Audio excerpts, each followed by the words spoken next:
Rivers do not drink their own water. Trees do not eat their own fruit. The sun does not shine on itself, and flowers do not spread their fragrance for themselves.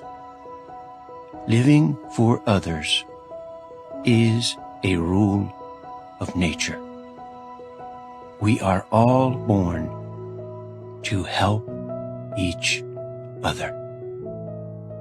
No matter how difficult it is, life is good when you are happy, but much better when others are happy because of you.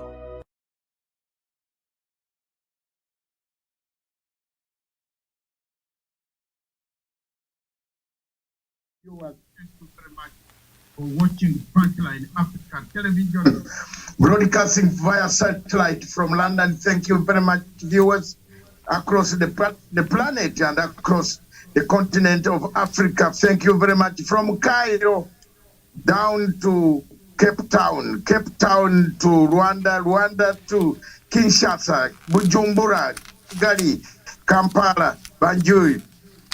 Central African Republic is still burning, guns are still roaring. Again, in Democratic Republic of Congo, people have started the war again. As we go to the press right now, reports from Nairobi indicate that the war is going on. Thank you very much. What has happened? Are we telling the truth? Are we not dishonest? Why should leaders in one state in one place, but they don't say who arms who funds who is bankrolling the rebels? Where do they carry these guns, the big ones? Where do they go from? After they have used them, where do they drop them? In an ocean? Is there a hole? These are some of the things the mediators should look at and bring about a peaceful end to this conflict. With me today, Africa Watch, we shall be looking at this subject of Democratic Republic of Congo. Is this the dishonesty of the leaders, the dishonesty of the rebels, the dishonesty of the international community?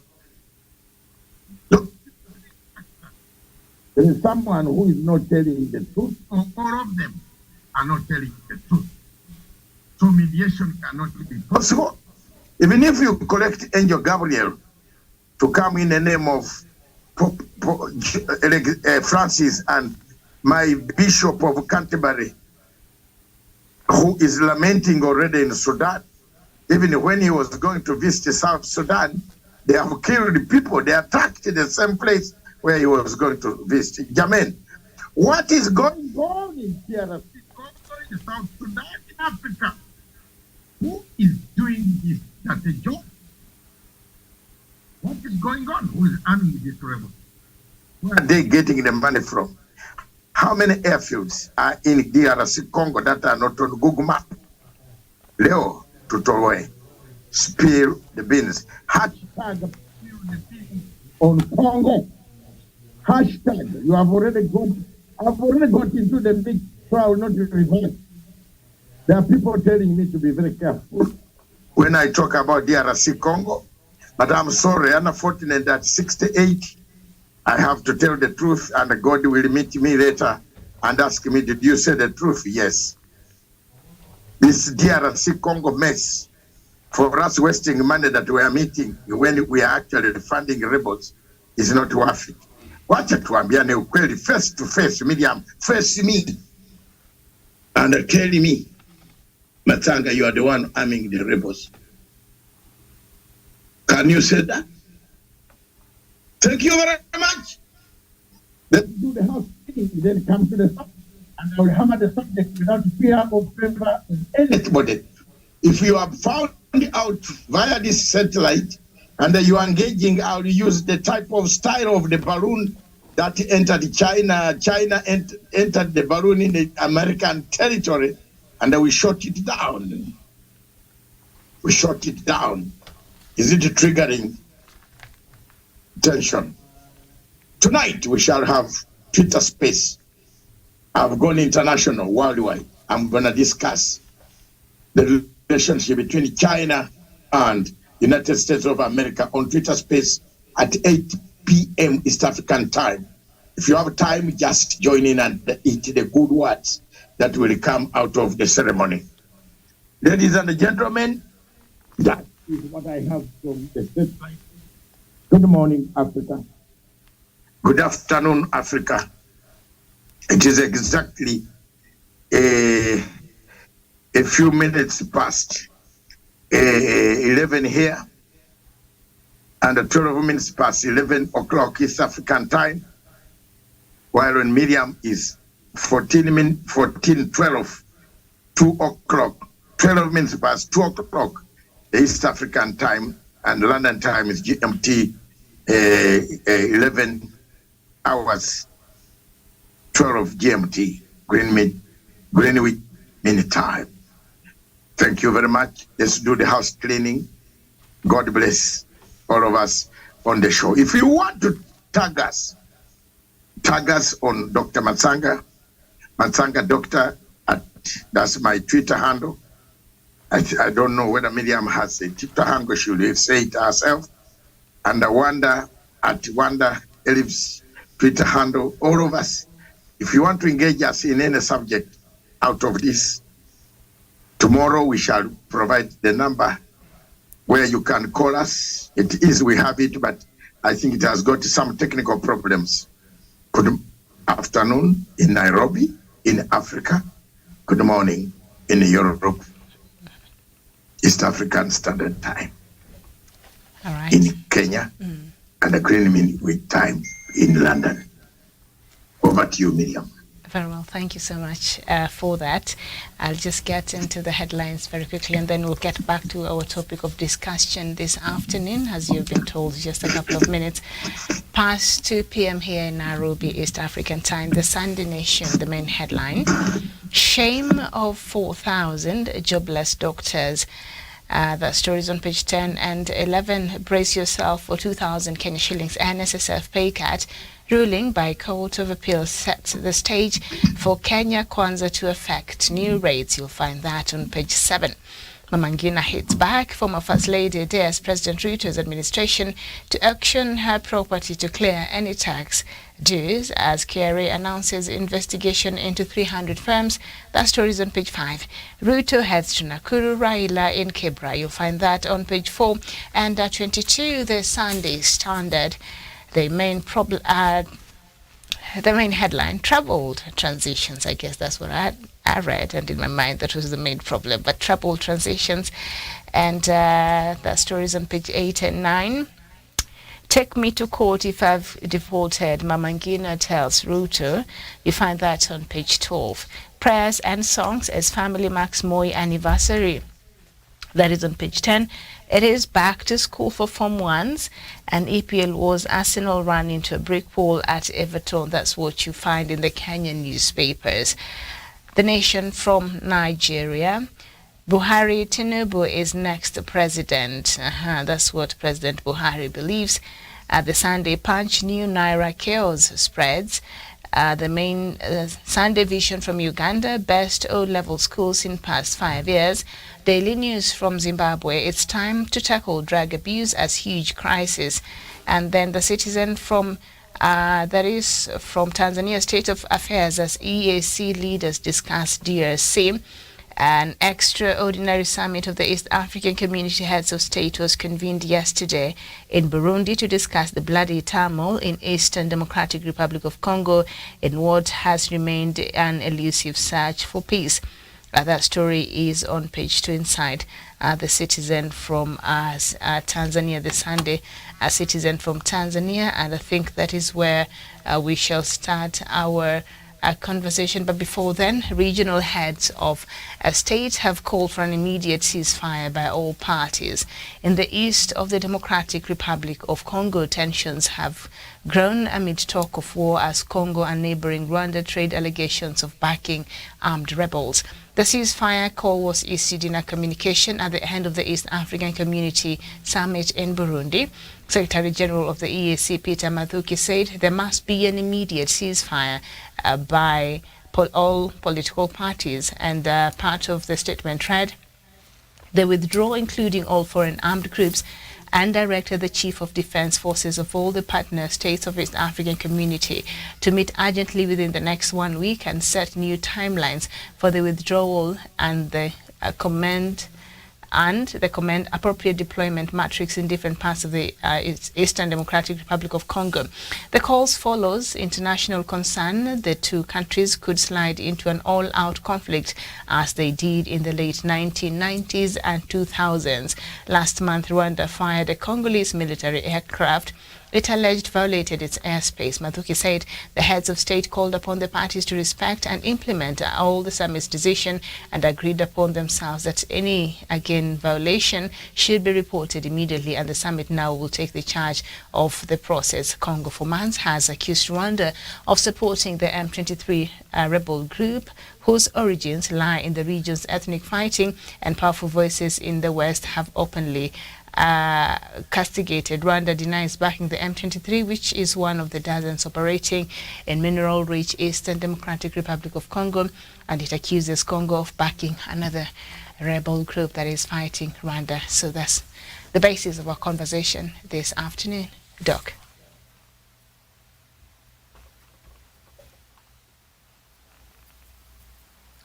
Okay, so as we wait for... As I make my desk workable, as I make my I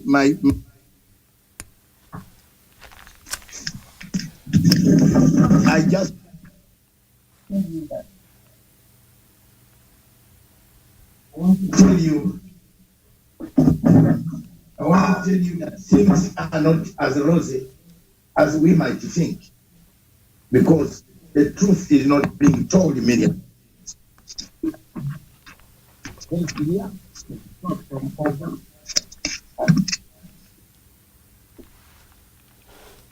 We are having problems with your audio. I think if you could just place it, we can't. You're cutting off. Don't worry. Or why don't you sort it out, and then we'll get back to you once you're able to speak. Then we can come back. Maybe in the meantime, I can have Wanda come in and just. I'll begin the show. Okay. Are we seeing each other now? No. No, we can't see you. Oh. You can see me now? Yeah, Is that okay? Okay.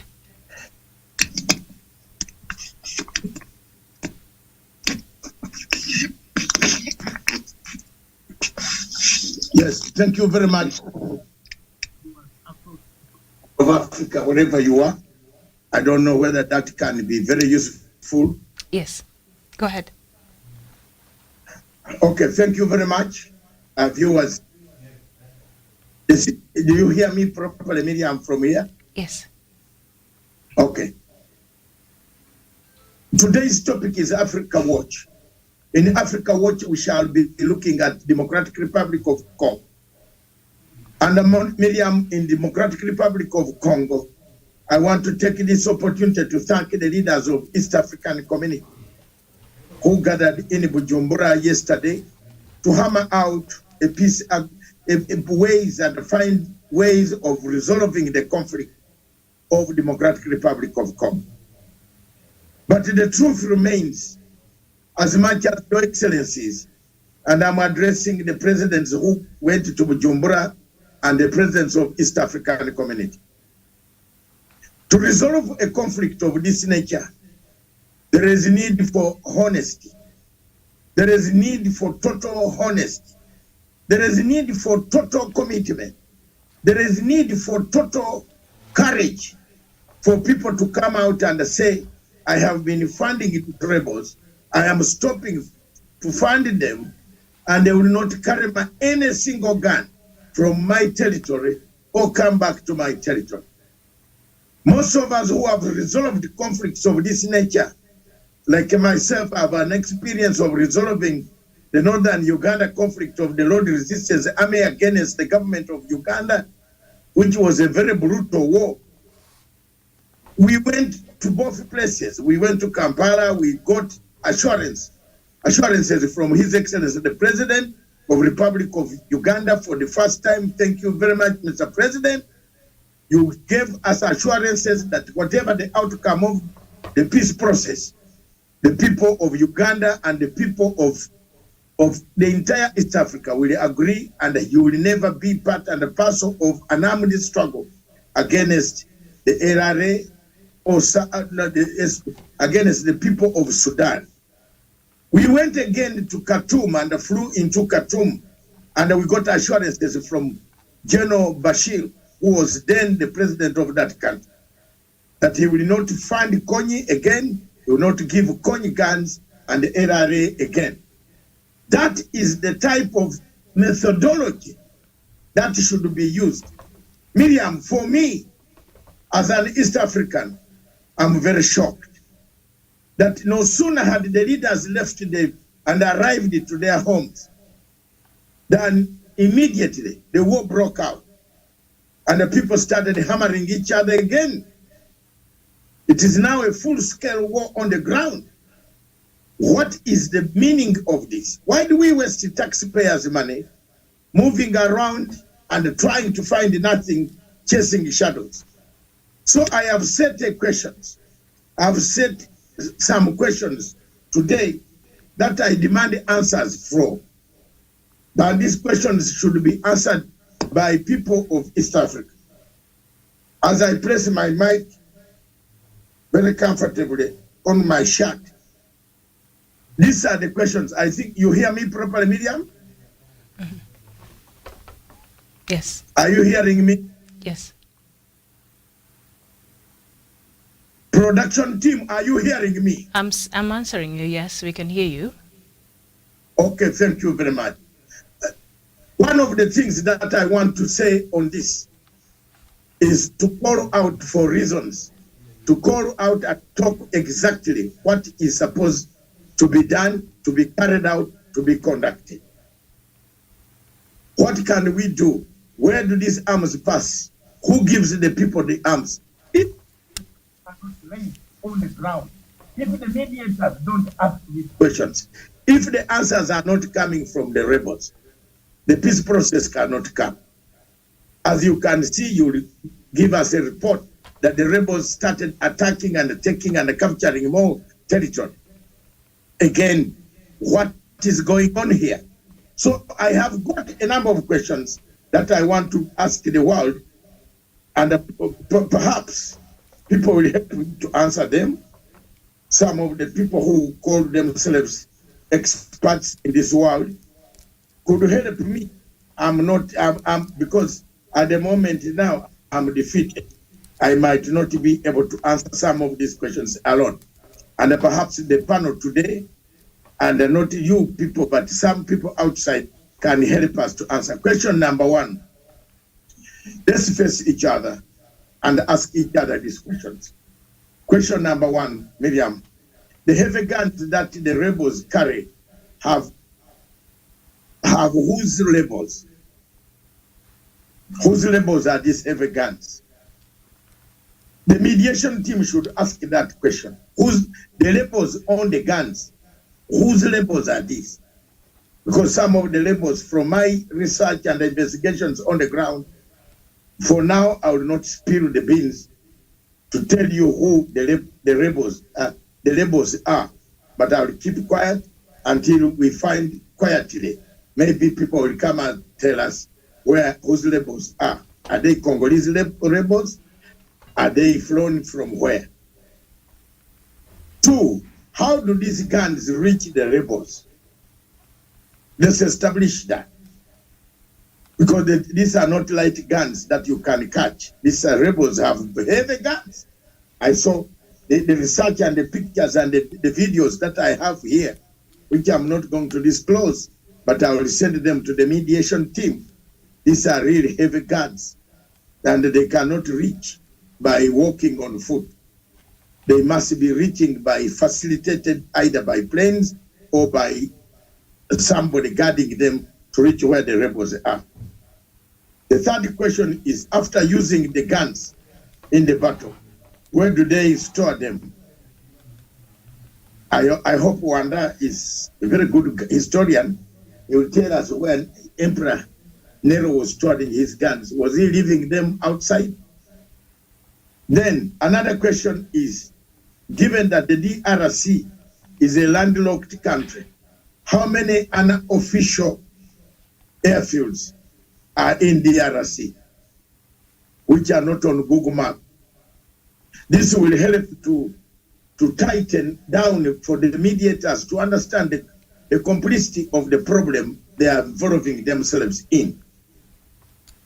Another point, who are the real overall commanders of M23?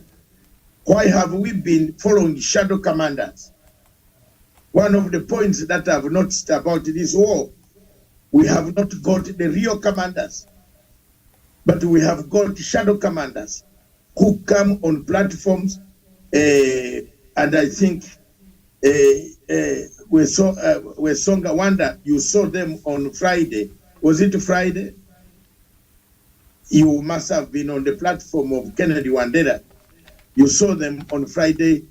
One of them was talking to me. He knows me very well, and he was open. And told me, he told us open, Mzee Matanga, thank you very much for your efforts, but these are the conditions that we want. And everybody had, and that record is there. You can go back and pull out the record if you doubt me. This commander talked to everybody, to us, and I have specifically addressed that I had, because I had asked these questions. Why are you fighting? What? You want a territory? You want to go back to Congo? We must have aim. Another question is, what is the role of mining companies and the French Total Oil in Eastern Congo? This must be brought out, and the chief mediator and the facilitators of the peace talks must ask these questions. What are companies that are actively telling us, calling our presidents to go to Qatar, Doha, to sit down? What is their role? Are they interested in the mines, the minerals, or what is it that they're interested in? The last question, Miriam, is the UN peacekeeping force in the DRC Congo a moribund force? Miriam, you know what that force is called. Is it moribund? Is it helping? 20 years down the road, no territory secured, no rebels taken out. It is still standing army on the ground where there is people are dying, civilians are being killed. Is it worth having that army in that place so far now? Yes or no? It is up to you now. These are my observations. For a better Africa, I stand to the last iota of my blood while telling the truth about this conflict. There are people who would like maybe to harm others because we are talking the truth. Please come slowly. We are simply trying to help the mediator so that the mediator can achieve peace in the Democratic Republic of Congo. There is no need of presidents sitting together. All of them know who is arming the rebels. Then you walk up. Another final factor, which is external. Which of the external countries in Paris, in Europe, that is making the situation and the peace talks very complicated in the DRC Congo? I land my mic and I give you all the ears. Those are the reasons. If you think they are not worth, they qualify the statement of our headline, the dishonesty of the leadership in East African region and the dishonest of the rebels, including governments of all the fighting groups, whether DRC Congo, Rwanda, Uganda, whatever, Zambia, all the 9 countries that are surrounding. I'm not singling out, but time is going to come when singling out will come. I am not an expert on doing so. I've just told you that there is something very wrong that we must check. Thank you. God bless you. Back to you in the studios, Miriam. All right. Thank you so much, Doc, and very important questions there that you have posed. Maybe Wanda Wesonga might attempt to respond to some of these questions. Whose guns are these? Which is their country of origin? Who is supplying them? And how are they getting to the Democratic Republic of Congo? Through what channels? Through what actors? Through which countries? How are they able to get access to there? And where do they store this ammunition and these guns? And the airfields there that others are not really traceable through the formal maps and all that. So what's really going on, and who is the actual commander? Who is the actual commander of the M23? Very vital questions there. Wanda Wesonga, very good afternoon to you. Good afternoon, Miriam. Mm-hmm. All right, I'm sure you were listening to the submission that Dr. Matanga was making there just a while back. I don't know which of the questions that you would like to attempt to respond to. The three that I want to attempt to answer, one of them is whose guns are these? I think Pope told us in his address the other day, and Pope was very categorical in the sense that he told the rest of the world, stop choking Africa. He told them Congo is not a mine, and they equally should let Congo free. And therefore, it is very clear that though not specific on which nation, because he never told us which nation exactly, but it was so clear to us that this war is not an African war, and the minerals, the conflict, everything has everything to do with the other ends of the world. Therefore, whose guns are these? Then these guns belongs to either West or the East. So they either belong to either nation from a European nation, or they either belong to the nations from the East or the West, America. Therefore, who are these that are the real generals? Then the real generals, the real commanders of these things are the owners of these guns. Because now the owners of these guns, if they are from the West or the East or the European nations, either European nations, the Western world or the Eastern world, then they are having the field marshals. The field marshals in these are the regional leadership in our region. That if I'm told Paul Kagame cannot see eye to eye with Tshisekedi, and this conflict is there, then I'll perceive they are the field marshals in this case. But they now have those that goes in the field to fight. Therefore, in this case, I'm seeing 3 levels. The first level is the owner of the guns who supplies the guns. To me, this is the first general, the senior commander of all these. Then the second level, we have now the regional leadership. The regional leadership is the second in the rank. That the same case, we had the queen, then we had the governors that were in charge of the colonies, then we had the colonial administrators that were on ground. That the same 3 levels is what we're having in DRC Congo. We have the masters who is in the West, who is not in Africa. Then we have the regional leaders who are now like the governors in the colonial order of hierarchy, in the British colonial order of hierarchy. Then we now have those that are that are on the ground, that are receiving the guns and use them. these that are now being called, I mean, those that are in Goma, those that are in eastern part of DRC Congo. And therefore, where they store these guns is simply who receives the guns and hand them to them. Because these are the persons who get the report of, we need an addition of this kind of weapons. We are running short of bullets. We need some few grenades. We need some tanks. And therefore, we have, I mean, those that are receiving direct from the West, from the suppliers, they are the ones that are armory. They are the store of all these. But we have one who is on the ground that feeds them with the report, and this report goes to the master who is outside the continent. Medium. Okay, thank you so much. Daniel Basonga, very good afternoon. Okay, right. I think it's not in. Okay, thank you. Paul Onyango, very good afternoon to you. Paul is also not really there.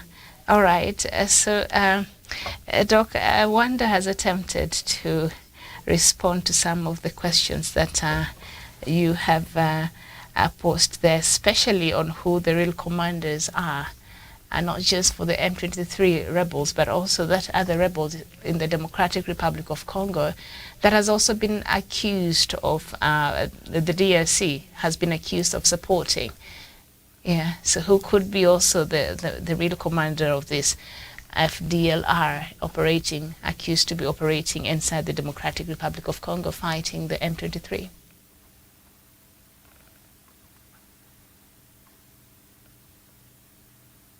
Doc, can you hear me? Unmute.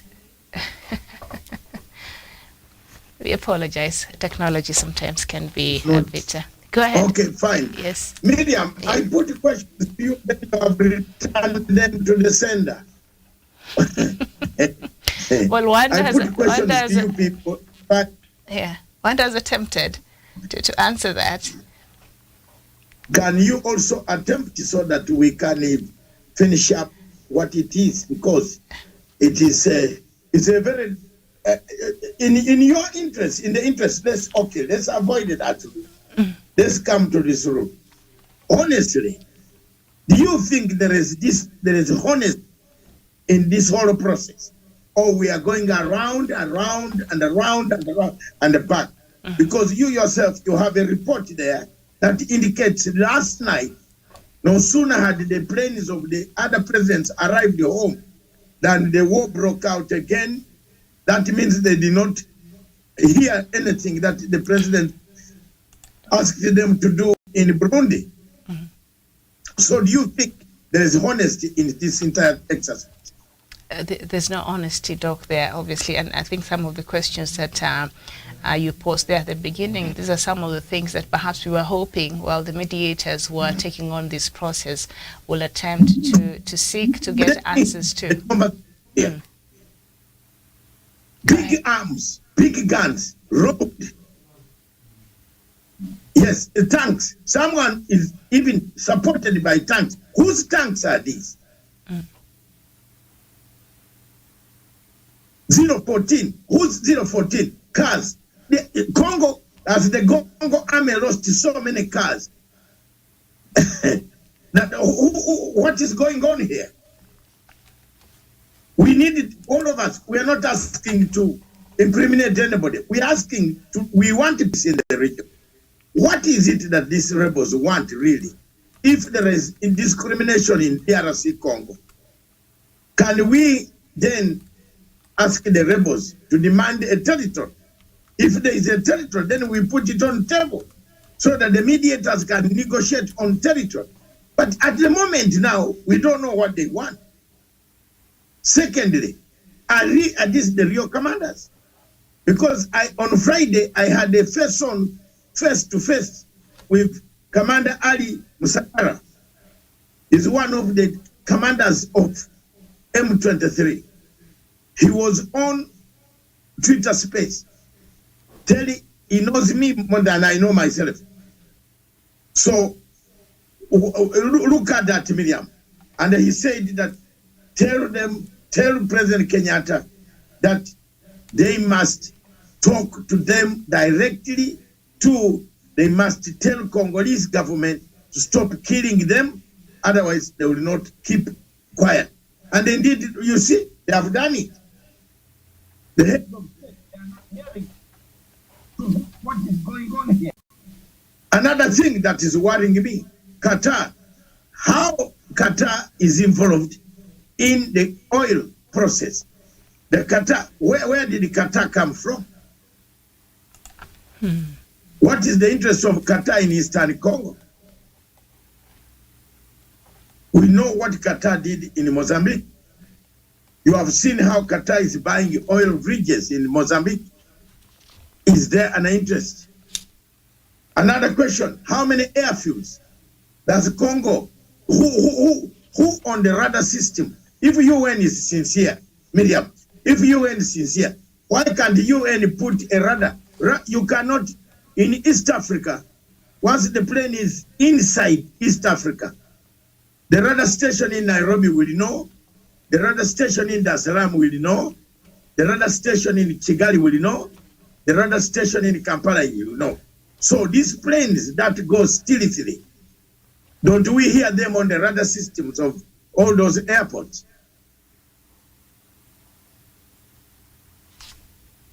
We have airports that are not on Google Map. People have dug their own airports. So are these guns being dropped in through, arms being dropped through those airports? This is what UN should tell us. The last thing that annoys me is the moribund UN force. Is it really a force, or is it a plundering force? Is it also helping people to build mansions and buy farms, buy homes in Europe or France or where the soldiers come from? Because look at the soldiers, the commanders there are rich. All the commanders of UN are very rich. Are they there to collect? What are they doing there that makes them rich? 20 years, they can't even secure a territory.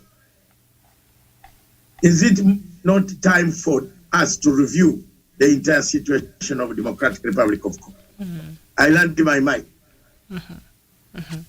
Absolutely, Doc. And when you look at even the Western powers who are quick to condemn a country like, France, the latest that we were receiving is that even, the US, Switzerland, other European countries have great interest in the Democratic Republic of Congo, including, France, that has consistently have had interest there. So I think now Qatar, you brought the name of Qatar. So what we see, I think, is the conspiracy of these major powers around the world. On one hand, they act as if they really care and they want to find peace in the Democratic Republic of Congo.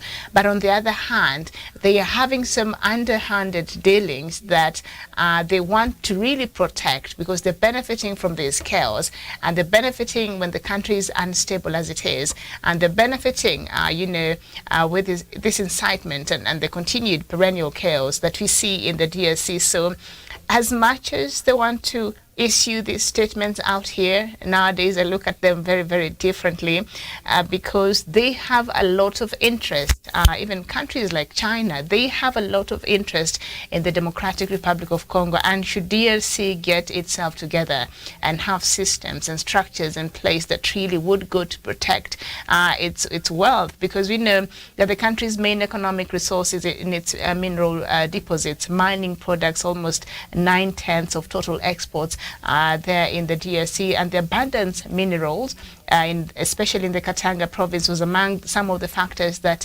attracted the European powers to come to Congo in the 19th century.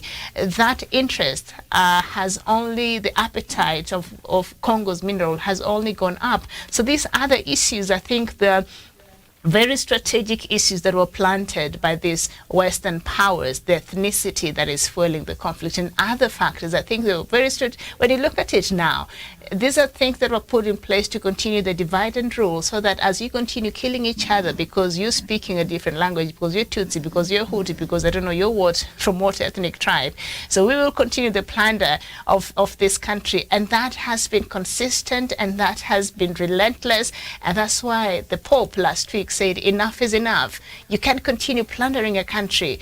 And he was calling out the Western powers. So we need to highlight the reason why even Pope Francis found it very important to make these comments, because he knows and he understands this is not just about the Tutsis and the Hutus and the M23 who were majority Tutsis and the other ones killing each other. Even Rwanda has had interest in DRC's mineral, and that is the truth. And so and now because you know, the DRC is quite friendly with Uganda and now Burundi, I guess, so Rwanda feels like they're being left out, so they're not very happy about that. So outside of just the issue of ethnicity and the part that it plays in fueling this war, beneath that is a greed, is a scramble for the natural resources that are in the Democratic Republic of Congo. And the only way these powers can continue you know, benefiting from this is as long as the DRC keeps fighting with itself.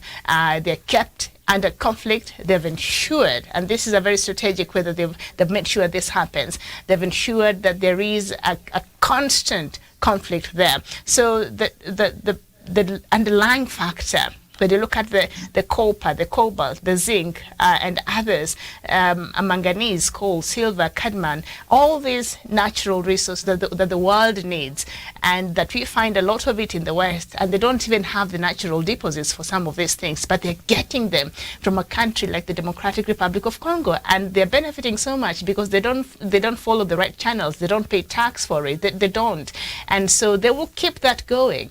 And when you see the US talk, France talk, these other countries talk and issuing out these statements, that is just a camouflage, because they are benefiting. And I think the conspiracy that we're having now is that they have colluded together to make sure that the DRC continues fighting and the conflict continues. And on the one hand, they are condemning the same thing, but on the other hand, they're the ones who are actually supporting some of these things by their own activities and by omission and commission into a very large extent. Miriam, thank you very much for that comment. My only last comment as I prepare to leave, and I leave you to, and I leave Wanda and others to make their contribution, and then you close down the entire discussion, is we all want peace, but the peace cannot come when people are not hot. And I think, let me make this as a parting shot, Miriam, from my side. Then I can leave you to haggle with the Elvis and find out more difficulties. So this is the parting shot.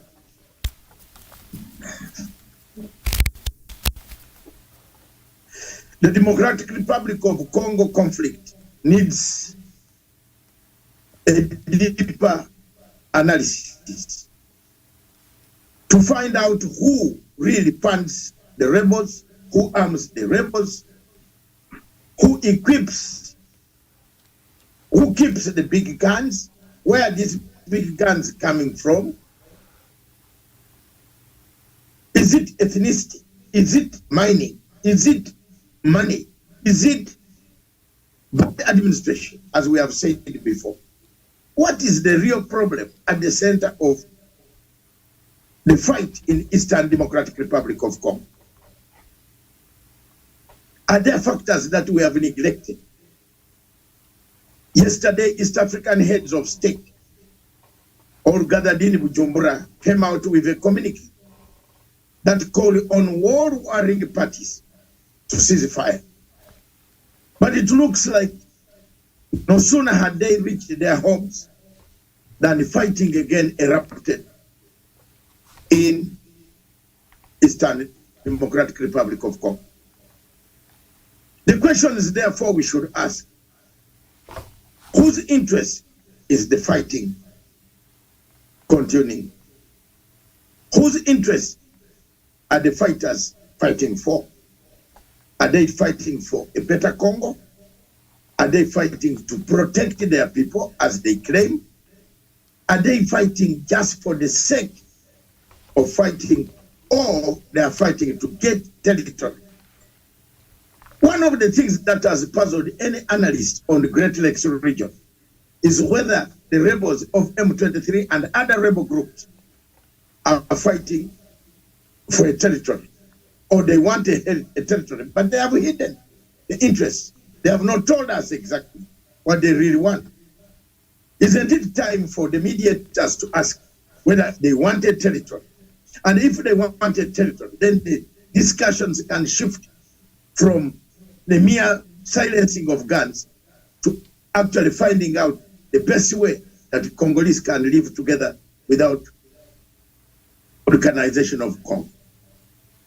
So today, as Yugoslavia went to pieces, created several countries, is DRC Congo becoming another Yugoslavia in Africa? It looks that the answer is almost coming to that level. So much interest in Democratic Republic of Congo, both external, regional, and internal interests also. It also imagines that Congolese government is also arming some of the rebels. That makes other states also start arming rebels against them. Isn't it time for these questions to come out clearly so that the mediators of this conflict can sit down, peruse through all these questions, find out why external forces, regional forces, and the national forces are fighting? If that is not done, I don't believe, and I hope what Pope said, if you don't keep hands off Africa, Africa will continue to bleed. But the message to Pope also is, he was addressing a wrong audience. Pope should have addressed the audience in Europe that supplies the arms, that airlifts the minerals, that buys the minerals. Pope and my Archbishop of Canterbury, all along on this journey, you have prayed for this country, Congo and other countries and the south in the region to be peaceful. But the main factor is external influence and dishonesty.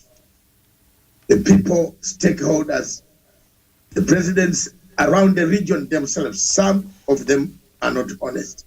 They haven't told us exactly what role they have played in this conflict.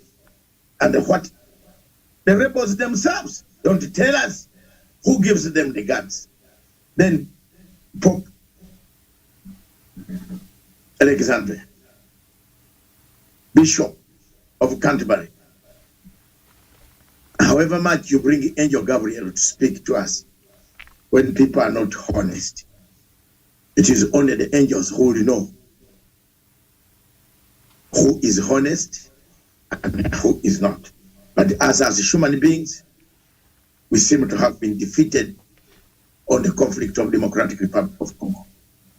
We pray that they will heed your words and start naming each other, who funds each other, who gets from where and why the war should stop. I land my mic and thank you all for having listened to us. Thank you very much via this satellite from London. Thank you. God bless you.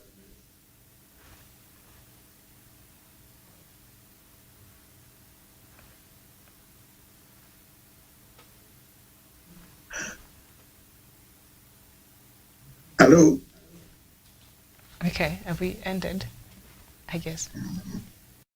Rivers do not drink their own water.